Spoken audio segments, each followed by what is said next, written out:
asalaamaaleykum mbokk yi ñu suivre ci Daaray Technologie ñu ngi leen di gërëm te di leen jaajëfal dal leen a jàmm ci seen nouvelle vidéo tey jii comme ni ma leen ko waxee woon ñu gis par exemple la fonction CSS traduction. Alors traduction def leen très attention, c'est pas pour traduire français en anglais ou bien anglais en chinois. En réalité bon translate bi day permettre tout simplement déplacer par exemple benn élément nga am par exemple benn balise nga bëgg ko déplacer à gauche wala à droite mën nga utiliser translate x wala translate y. Alors donc si fonction yi yëpp par exemple souvent da ngay gis par exemple x y par exemple bu dee translate mën na utiliser translate x translate y. Mais am na yeneen yoo xam ne Z par exemple ay 2D ay 3D, mais si vidéo bi on va pas faire tout ce qui est Z et tout ce qui est 2D et tout ce qui est 3D, juste pour ne pas compliquer mais aussi pour ne pas allonger les vidéos. Alors donc pour commencer donc si les fonctions de traduction, on va juste créer un autre fichier. Donc fii ma sélectionner ma def 2 underscore rotation rotate ou bien rotation. Bon, je peux faire directement traduction pour dire les fonctions de traduction .html, hein, html point d'exclamation entrée, est-ce que point d'exclamation entrée, apprendre la fonction ou bien les fonctions de traduction.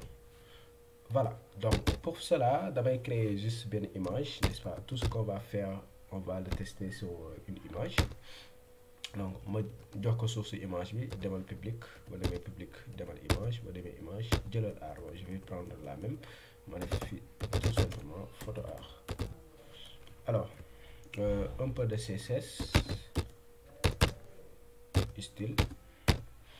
Bon déjà mën naa ko jox benn bordure, quoi l'image, sélectionner l'image bi jox ko benn bordure border de 2 pixels solid black bien AS. Ça c'est un, ma jox ko width de 200 pixels, ma jox ko aussi hauteur de 200 pixels. Donc je vais actualiser pour voir qu'est-ce qu'on a. Traduction.html. Donc pour le moment c'est ça li lan am. Alors donc idée bi mooy lan, bon ñu utiliser bon fonction par exemple de traduction yi comme rotate, n'est-ce pas, rotate x rotate y pour pivoter par exemple élément bi, par exemple déplacer ko, bon jéggalu mën a pivoter ça, pour déplacer ko par exemple à gauche wala déplacer ko à droite wala déplacer ko. Donc pour cela da ngeen xam ne dans ce cas on va utiliser la propriété bu ñuy wax transform, n'est-ce pas, transforme 2 points, mën nga utiliser beaucoup de choses yéen a ngi gis fii matrix et cetera. Donc voilà, mais bu ñun bu ñu si intéressé mooy tout simplement rotate. Alors rotate fii lan lay laaj, angle bi dama koy jox fii tout simplement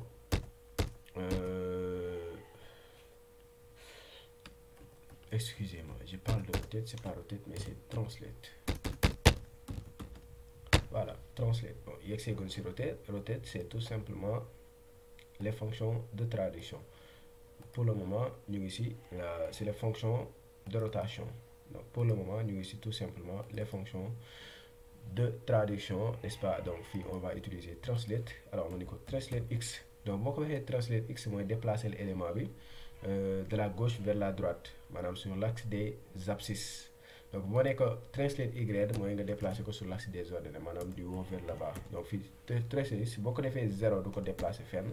Si on actualise yaa ngi gis fi mu nekk lay nekk, mais mën nga ko jox par exemple plusieurs valeurs. Par exemple mën naa ko jox 42 pixels, mais comme fii x laa def translate x laa def da koy déplacer de la gauche vers la droite. Bu ma actualiser yéen a ngi gis mu déplacer ko un peu de la gauche vers la droite. Bu ma neexoon par exemple ni ko déplacer ko de 50%.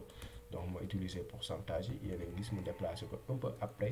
Ma neexee bon au lieu de 50% mën naa ko wax 100%, n'est-ce pas, mu déplacer ko encore et encore. Donc bu la neexee nga utiliser 300%, 400% et cetera. Fii mu déplacer ko ba nga am li nga bëgg. Alors donc bu la neexee aussi au lieu nga koy jox des valeurs en pixels, mën nga ko jox par exemple des valeurs en EM. Par exemple ma ne ko 3 EM wala REM par exemple.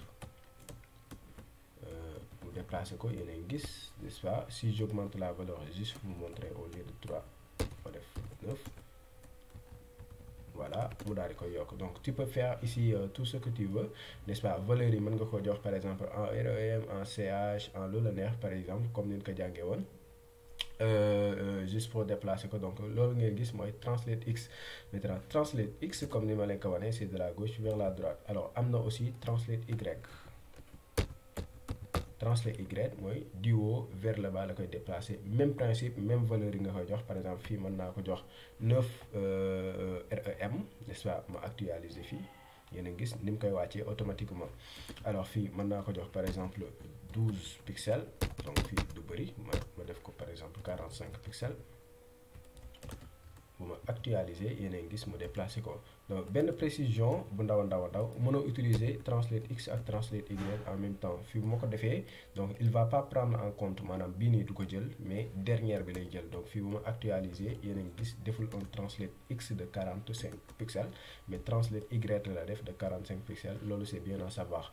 Donc je pense que c'est bon n'est-ce pas loolu mooy fonction yi ma xam ni bëggoon naa leen ko wane sur les fonctions de traduction. Donc translate x translate y.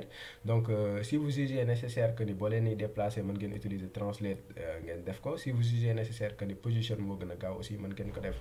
Donc le plus souvent donc c'est bien à savoir parce que mën nga utiliser benn code boo xam ne dañuy utiliser des translate x translate y nga naan waaw lii la lay jariñ. Alors donc c'est pourquoi on fait ces vidéos donc pour que ngeen xam donc lépp lan lay def ak lan lay jariñ.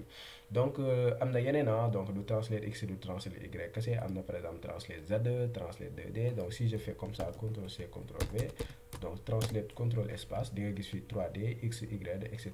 et translate uniquement.